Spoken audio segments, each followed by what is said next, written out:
Hello दोस्तों, welcome back to my channel. मेरा नाम है रोहन, आप देख रहे हैं द सक्सेस। आज के वीडियो में मैं आपको बताने वाला हूँ साधारण एवं दशमलव भिन्न के बारे में। ठीक है, तो let's start my video. Okay, देखिए यहाँ पे साधारण एवं दशमलव भिन्न का टॉपिक लिया गया है। ठीक है, आज इसके बेसिक्स सारे कवर किए जाएंगे। ठीक है, इसमें बेसिक टर्म्स क्या होते हैं और उनमें जो सतत संख्याएं रहती हैं, ठीक है, और जो सतत रहती हैं फिर से कोई बीच में नंबर आता है फिर सतत हो जाती हैं संख्याएं। ठीक है, उन संख्याओं को एक बार में कैसे लिखा जाता है ये सारी चीज़ें डिस्कस करेंगे।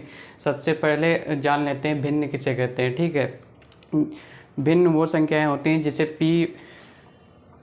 पी बाई क्यू के फॉर्म में लिखा जा सके। ठीक है, और यहाँ पे क्यू 0 के बराबर नहीं होना चाहिए, तो ये जो ये टर्म रहेगा ये भिन्न कहलाएगा। ठीक है, परिमेय संख्या के रूप में भिन्न कहलाएगा। ठीक है, और यहाँ पे साधारण भिन्न, सिंपल फ्रैक्शन से क्या आशय होता है। देखो, साधारण भिन्न वे भिन्न होती हैं जिनका हर 10 की घात में ना लिखा हो तो वो साधारण भिन्न कहलाती हैं।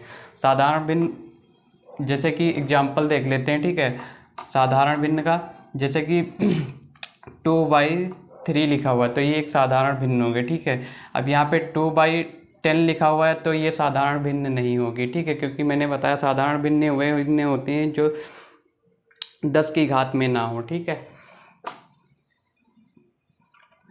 फिर आता है भिन्नों के प्रकार। ठीक है, तो यहाँ पे संक्षिप्त भिन्न, उचित भिन्न, अनुचित भिन्न, मिश्रित भिन्न और व्युत्क्रम भिन्न, संयुक्त भिन्न, समान असमान भिन्न, दशमलव भिन्न। ठीक है, तो संक्षिप्त भिन्न के बारे में जानते हैं। सबसे पहले संक्षिप्त भिन्न किसे कहते हैं।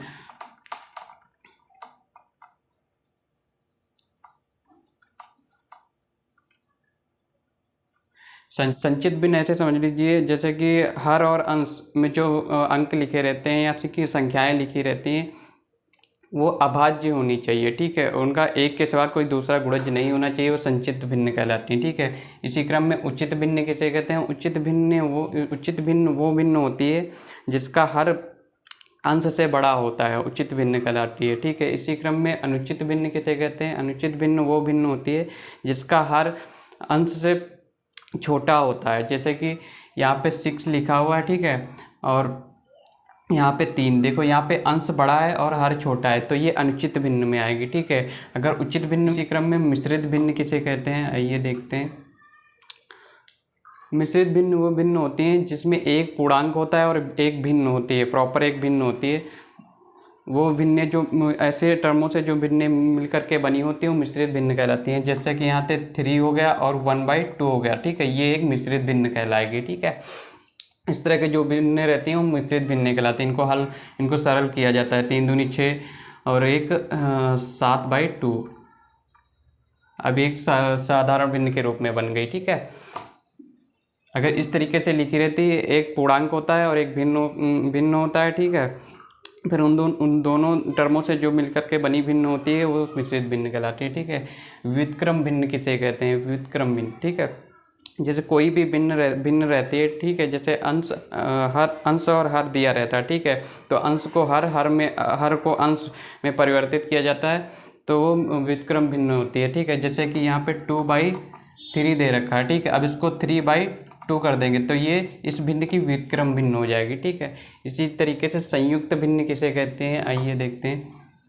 देखिए, संयुक्त भिन्न वो भिन्न होती है जो एक प्रॉपर भिन्न होती है। ठीक है, उसमें फिर ऐड की जाती है एक और भिन्न। ठीक है, वो संयुक्त भिन्न होती है। जैसे कि यहाँ पे 1/3 लिखा हुआ है। ठीक है, तो इसमें फिर से 1/3 में फिर से एक 4 लिख दिया गया। ठीक है, तो इसमें एक और भिन्न ऐड, ये प्रॉपर एक भिन्न है। ठीक है, फिर से इसमें 4 ऐड कर दिया गया नीचे, तो इसमें एक और भिन्न बन गई, ये भी एक भिन्न बन गई। ठीक है, तो ये संयुक्त भिन्न में आ जाएगी। ठीक है, अब समान भिन्न और असमान भिन्न किसे कहते हैं। देखिए, समान भिन्न वे भिन्न होते हैं जिनके हर समान होते हैं तो वो समान भिन्न कहलाती है। ठीक है, जैसे कि यहाँ पे 4/17 हो गया और 6/17 हो गया। ठीक है, और 8/17 हो गया। ठीक है, तो ये समान भिन्नों में आएंगी। ठीक है, असमान भिन्न इसके उल्टा होती हैं, जैसे कि इनके हर डिफरेंट होंगे तो वो असमान भिन्न कहलाएंगी। यहाँ पे जैसे कि यहाँ पे 6 हो गया, यहाँ पे 3 हो गया। ठीक है, तो इनके जो हर हैं वो असमान है, मतलब ठीक है, अलग अलग हैं, तो ये असमान भिन्नें कहलाएंगी। ठीक है, अब आइए और देखते हैं दशमलव भिन्न किसे कहते हैं। ठीक है, दशमलव भिन्नें वे भिन्नें होते हैं जो 10 की घात, जिनका हर 10 की घात में लिखा जा सकता है। ठीक है, वो दशमलव भिन्न कहलाती हैं। जैसे कि यहाँ पे पॉइंट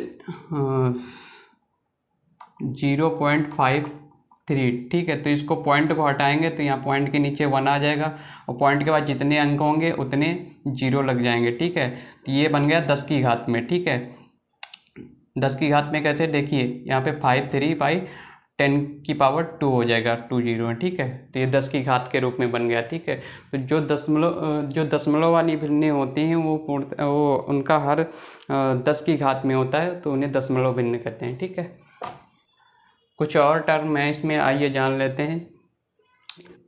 एक बेहद ज़रूरी काम, प्लीज़ मेरे चैनल को सब्सक्राइब कर लीजिए। मेरा टारगेट है इस मंथ के एंड तक कम से कम 500 सब्सक्राइबर हो जाने चाहिए, ये तो प्लीज़ मेरा सपोर्ट करें। ठीक है, मेरे टारगेट के अचीवमेंट में। आइए देखते हैं दशमलव भिन्नों के प्रकार। ठीक है, पुनरावृत्त दशमलव भिन्न। ठीक है, पुनरावृत्त दशमलव भिन्न में जैसे ये 2/6 है। ठीक है, तो यहाँ पे देखिए 2/6 को जब हम भाग देंगे तो इस तरह से ये टर्म चलेगा। ठीक है, ये जीरो पॉइंट के बाद जो नंबर है वो रिपीटेबल है, मतलब इसके अलावा कुछ नहीं आएगा। ये 6 ही, हर बार 6 ही आता चला जाएगा, ये अनंत बार 6 आएगा। ठीक है, कहने का मतलब, ठीक है, 6 ख़त्म ही नहीं होगा, 6 ही आएगा रिपीटेबल नंबर। तो यहाँ पे इसको शॉर्ट फॉर्म में लिखने के लिए लिख देंगे 0.6 के ऊपर बार लगा देंगे, मतलब ये रिपीट हो रहा है बार का मतलब। ठीक है, तो इसको इस तरीके से भी लिख सकते हैं। ठीक है, एग्जाम्पल नंबर 2 लिया गया, जैसे 22 को 7 से डिवाइड किया गया तो इस तरीके से टर्म आ रहा है 3.14287। ठीक है, देखो यहाँ तक तो टर्म सेम चल रहा है। ठीक है, इतना टर्म के बाद फिर से ये रिपीट हुआ है 1427। ठीक है, तो ये पूरे टर्म पे, ठीक है, इस पूरे टर्म पे बार लगा दिया जाएगा। ठीक है, क्योंकि ये इतना टर्म चलने के बाद फिर से रिपीट हुआ है 142857 के बाद फिर से 14287। ठीक है, तो ये रिपीटेबल हो रहा है, मतलब ये रिपीट होता रहेगा ऐसे। ठीक है, कहने का मतलब है, तो इसको बार लगा दिया गया इतने पे। ठीक है, अब देखते हैं शुद्ध पुनरावृत्तीय दशमलव भिन्न। ठीक है, शुद्ध पुनरावृत्तीय दशमलव भिन्न, जैसे कि यहाँ पे एग्जांपल लिया गया है 0.3 के ऊपर बार लगा है। ठीक है, तो इसको साधारण भिन्न में कैसे बदलेंगे, देखिए बेसिकली यहाँ पे पॉइंट हटाएंगे। ठीक है, और जो कि पे बार लगा हुआ है, एक सिंगल डिजिट पे बार लगा है तो उसके नीचे 9 आ जाएगा। ठीक है, और यहाँ पे 3 वैसे का वैसे लिख दिया जाएगा, ये कन्वर्ट हो गया साधारण भिन्न में। ठीक है, अब 0.356 लिखा हुआ है। ठीक है, अब इसको साधारण भिन्न में कैसे बदलेंगे, तो पॉइंट हटाएंगे। ठीक है, कितने अंकों पे लगा हुआ है बार, 3 अंकों पे लगा हुआ है, तो 3 बार 9 आ जाएगा नीचे। ठीक है, और ये साधारण भिन्न में कन्वर्ट हो जाएगा। ठीक है, इसी तरीके से मिश्रित पुनरावृत्ति दशमलव भिन्न ये कैसे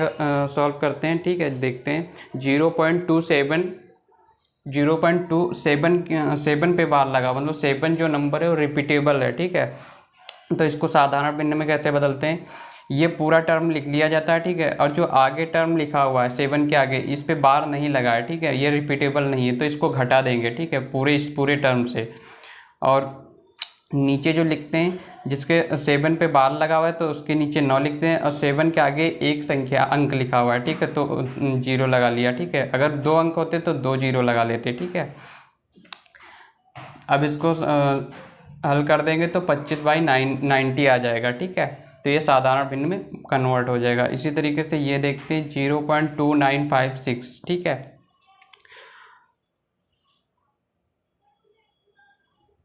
अब इस पे 56 पे बार लगा हुआ है। ठीक है, तो क्या करेंगे, 56 पे बार लगा हुआ है तो यहाँ पे लाइन खींच देंगे, ड्रॉ कर देंगे।